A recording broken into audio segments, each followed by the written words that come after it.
Homeland 3 BHK premium gated community apartments at Balanagar near Kukatpalli Y Junction. Visit the site today and book your dream home.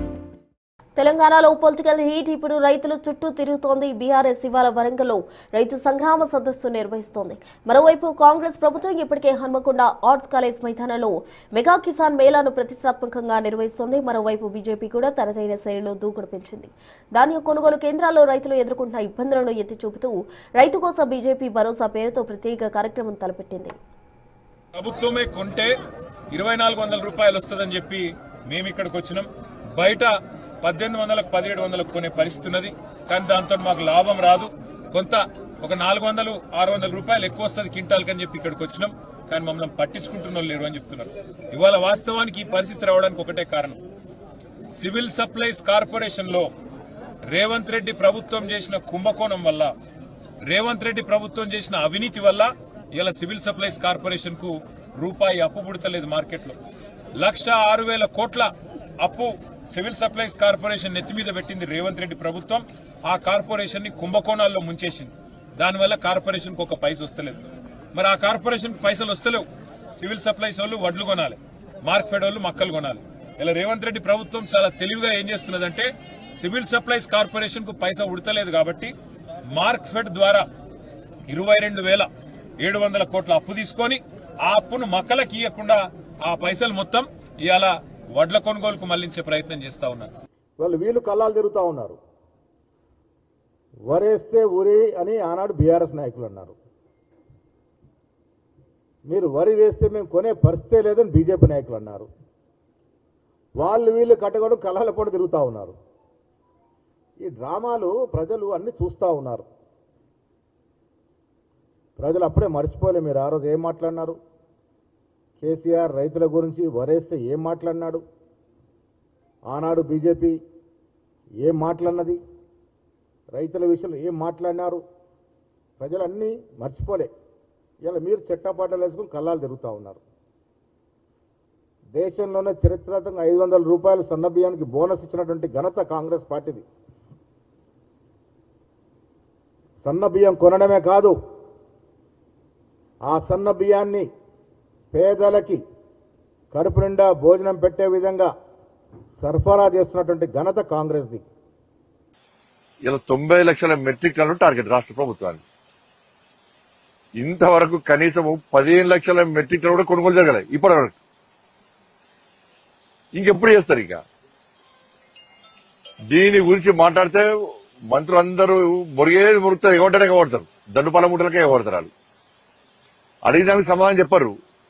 మేము రైతుల బాధ తెలుసుకొని మేము రైతుల గురించి మేము మాట్లాడుతుంటే వాళ్ళు ఇంకోటి ఇస్తారు దృష్టి మళ్లించడానికి.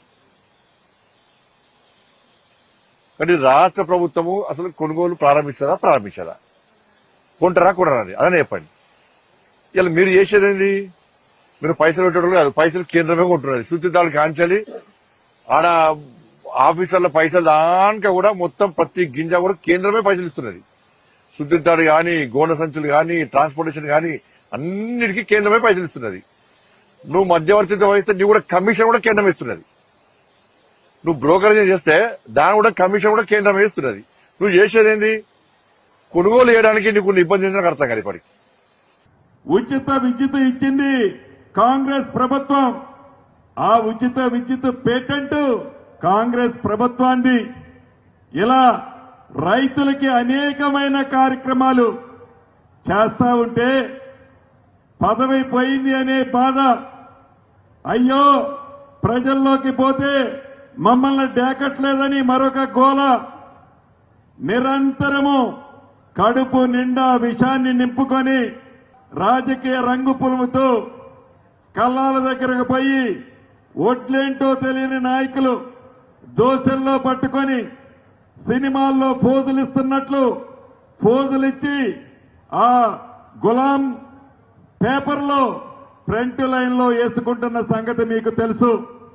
ఇదే పోరుగల్ లాంటి ఓరుగల్లో రాహుల్ గాంధీ తీసుకొచ్చి మరి మే 6, 2022న మరి తెలంగాణ రైతు డిక్లరేషన్ పేరిట ఆ రోజు అమలు కాని హామీలు ఇస్తూ 2 లక్షల రుణమాఫీ వెంటనే తీసుకుంటాం. ఈ సభలో ఉన్నటువంటి ఎవరైనా తీసుకోకుంటే ఇప్పుడే పోండి 2 లక్షల రుణం తీసుకోండి అని చెప్పి దగా చేసినటువంటి పరిస్థితి మొదటి హామీ. వారు ఇచ్చినటువంటి 2 లక్షల హామీ రుణమాఫీ అనేది అది అమలు అయితే లేదు. మరి రైతు బంధు 15,000 అనేది అది రాలేదు. మరి రైతు కూలీలకు ఇస్తానటువంటి హామీ అది రాలేదు. మరి ఎక్కడ కూడా మరి వారు రైతులు పండించిన పంటకు గిట్టుబాటు ధర లేదు. బోనస్ ఇస్తామని బోగస్ మాటలు మాట్లాడారు. కాబట్టి ఇవన్నిటిని కూడా మరి ఖచ్చితంగా బాధ్యత ఉన్న ప్రతిపక్ష పార్టీగా ప్రజల దృష్టికి తీసుకుపోవాలనే ఉద్దేశంతో సుమారు 15,000 మంది ప్రతినిధులతోని ఈ సదస్సు నిర్వహించబోతున్నాం. మీరు పెట్టుకునే పిరిగడ మందికి 4-5 వేల మందితో మీ సభ పెట్టుకునేది. నేను క్లియర్ చెప్పిన కలెక్టర్ గారు కూడా చెప్పిన వాళ్ళు కూడా వాళ్ళు తీసుకోపోకుండా ఊకే ఎక్కడెక్కడో పోయి పొద్దుగాలు అప్లై చేసినారు. వాళ్ళు అప్లై చేసిన ఏంటి 2 గ్రౌండ్లు, ఒకటి కేడీసీ, 2 కూడా. ఆర్ట్స్ కాలేజ్ అప్లై చేయలేదు తప్పుడు, ఎందుకంటే అలా పోతే వీళ్ళు మూలకు సరిపోతుంది. వీళ్ళు 4,500 మందికి 4,500 మందికి మూల సరిపోతుంది. మీరు అప్లై చేసిన రిప్రజెంటేషన్ ఉంటుంది కదా, చూపియండి.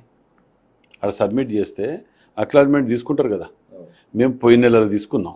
నువ్వు పెట్టే గింతంత సభకు నీకు వచ్చేటోళ్ళు లేడు, దిక్కు దివాన్ లేదు, నీ కారు దుకాణం 7 కాడికి పలిగిపోయి 4 టైర్లు మేం చేసుడు అవసరం లేదు. మీ యొక్క కుటుంబంలో ఎక్కడికక్కడ చింపినిస్తారా కైతుంటే నువ్వు మా మీద పడి ఏడ్చటం ఎందుకు?